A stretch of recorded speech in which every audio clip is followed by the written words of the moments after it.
A very good morning class. So class हम लोग history का चैप्टर 2 कर रहे थे, फ्रॉम ट्रेड टू टेरिटरी। इसमें आज हम करेंगे कंपनी रूल एक्सपैंड एंड हम ये देखेंगे कि कंपनी का रूल धीरे धीरे कैसे एक्सपैंड हुआ।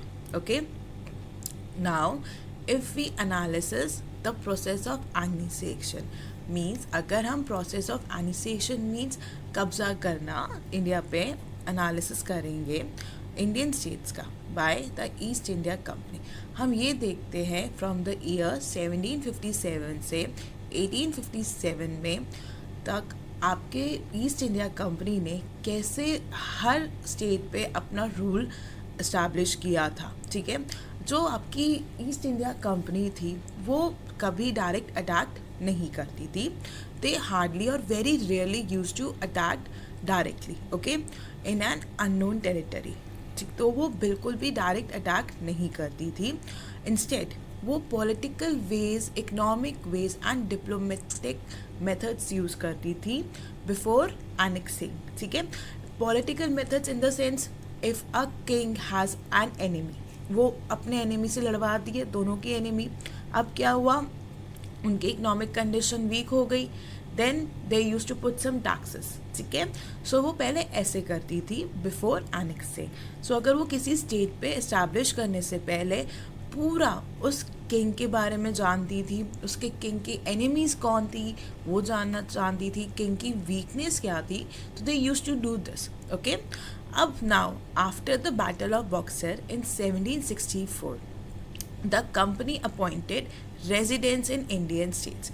सी नाउ हमें पता है द बैटल ऑफ बॉक्सर हुई थी 1764 में। इसके बाद कंपनी ने क्या किया, residents in Indian states appoint कर दिए। Means they were a kind of a spy, जो किंग के ऊपर पूरा स्पाई रखते थे। डिटेक्टिव्स थे जो पूरा टाइम देखते थे कि किंग को क्या अच्छा लगता है, उनकी वीकनेस क्या है और उनके इंटरेस्ट क्या होते थे। ठीक है, and all these work was done for the interest of the company. And ये जो भी सारा रेजिडेंट्स ऑफ इंडियन स्टेट्स के लोग करते थे वो किसके लिए काम करते थे, for the interest of the company के लिए, कंपनी की इंटरेस्ट के लिए काम करते थे। अब through the residents the company officials began interfering in the internal affairs of Indian states. जो हमारे रेजिडेंट्स होते थे क्लास, वो एक काइंड ऑफ डिटेक्टिव्स होते थे, and with the help of those residents, okay, तो आपके कंपनी ऑफिशियल्स थे। अगर किसी भी स्टेट का कोई भी इंटरनल मैटर होता था, किसी को कोई पॉलिटिकल इश्यूज़ या इकोनॉमिक इश्यूज़ होने लग गए थे, ईस्ट इंडिया कंपनी उसमें इंटरफेयर करना शुरू कर दिया था। ओके, फिर उसके बाद they tried to decide who was to be the successor to the throne. अब आफ्टर जब उन्होंने इंटरनल मैटर्स में अफेयर्स में वो करना शुरू कर दिया था इंटरफेयर, तो वो लोग डिसाइड करते थे कौन सक्सेसर होगा थ्रोन का, एंड किस किस को वो अपॉइंट करेंगे फॉर द एडमिनिस्ट्रेटिव पोस्ट में।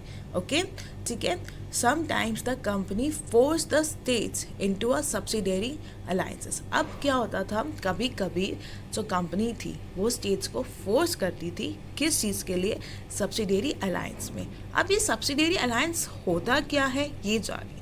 देखो क्लास, जो आपका सब्सिडियरी अलायंस होता है वो एक टाइप का अलायंस होता है, मतलब it's a kind of a deal. ठीक है, जहाँ पे इंडियन रूलर्स को अलाउड नहीं होता था उनकी खुद की इंडिपेंडेंट, मतलब खुद की आर्म फोर्सेस रखना। ठीक है, और उनको प्रोटेक्ट कौन करेगा, ईस्ट इंडिया कंपनी। ठीक है, Indian rulers were not allowed to have their own independent armed forces and they will be protected by the East India Company. Okay, but for that they have to pay for the subsidiary forces. अब उनको उसके लिए पे करना पड़ता था।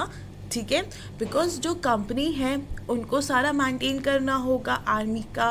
तो जो भी आपका किंग होगा, जैसे अगर कोई भी स्टेट का किंग होगा और अगर वो सब्सिडियरी अलायंस फॉलो कर रहा है, उनको उन्हें पे करना पड़ेगा उनकी प्रोटेक्शन के लिए। और इन केस अगर वो इंडियन रूलर फेल हो जाता है, ठीक है, मतलब पेमेंट करने में वो फेल हो जाता है, देन उसकी एक टेरिटरी का पार्ट लिया जाएगा एज पेनल्टी। ठीक है, अगर उसकी पूरी बड़ी सी एक टेरिटरी है तो उसकी टेरिटरी का कुछ पार्ट लिया जाएगा एज पेनल्टी में, ठीक है। अब हम एग्जाम्पल भी देखते कौन से ऐसे स्टेट में एग्जाम्पल हुआ था। For example when Richard Wellesley, ठीक है, जब रिचर्ड वेल्सली गवर्नर जनरल था 1789 से लेके 1805, द नवाब ऑफ अवध, अवध का एक नवाब था, उनको फोर्स किया गया था to give over half of his territory to the company, ठीक है, उनको फोर्स किया गया था हाफ ऑफ हिज टेरिटरी, उसकी आधी से ज़्यादा टेरिटरी को देने के लिए, ठीक है, किसको, कंपनी को, in 1801 because he was unable to pay for the subsidiary alliance.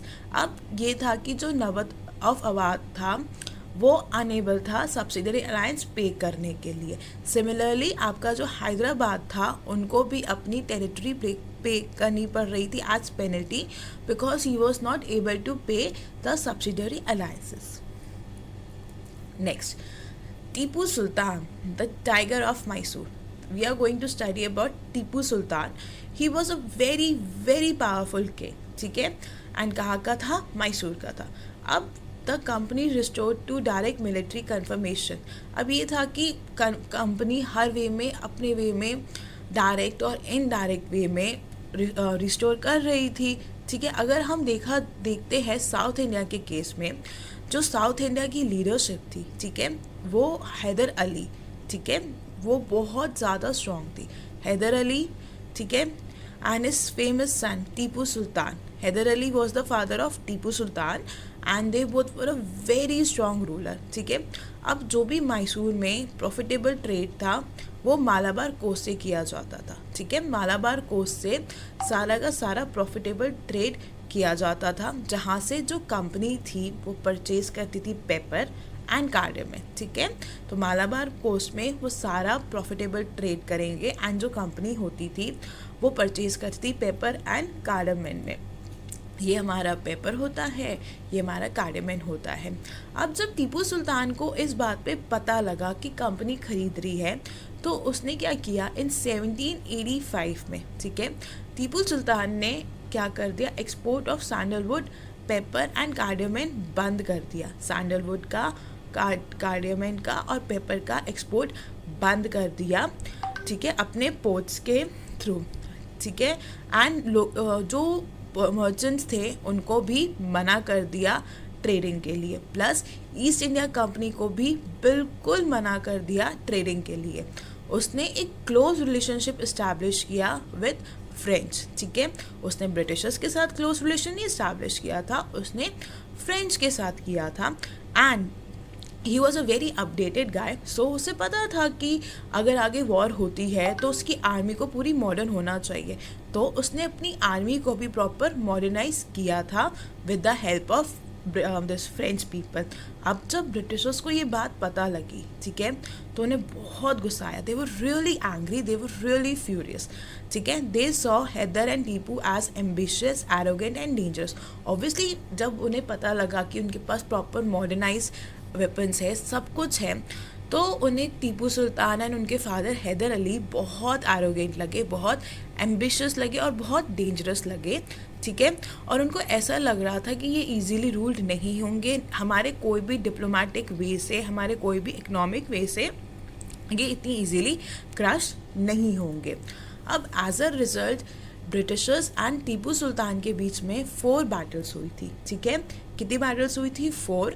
And जो लास्ट बैटल थी, ठीक है, द लास्ट बैटल, ठीक है, सेरिंगनापट्टनम, ठीक है, उसमें टीपू सुल्तान हार गया था एंड आपकी ईस्ट इंडिया कंपनी जीत गई थी। और टीपू सुल्तान अपनी टेरिटरी को, अपने स्टेट को बचाते हुए वहाँ पे मैसूर के कैपिटल में सेरिंगनापट्टनम में हारा था। अब उसके बाद क्या हुआ, मैसूर को उन्होंने वुडनियर्स डायनेस्टी के अंदर प्लेस कर दिया एंड उन्होंने बोला कि अब से आप ये रूल करोगे। एंड उन्होंने उसमें सब्सिडरी अलायंस लगा दिया था ऑन द स्टेट, तो वो वॉर भी जीते, उन्होंने सब्सिडरी अलायंस भी लगा दिया, तो इन शॉर्ट उनका ट्रेड भी एक्सपैंड होने लग गया, उनको एक और सिटी भी मिल गया जहाँ पे वो रूल करने लग गए थे। Okay class, so please make sure आप ये वीडियो देखो and please read the chapter. Okay, thank you.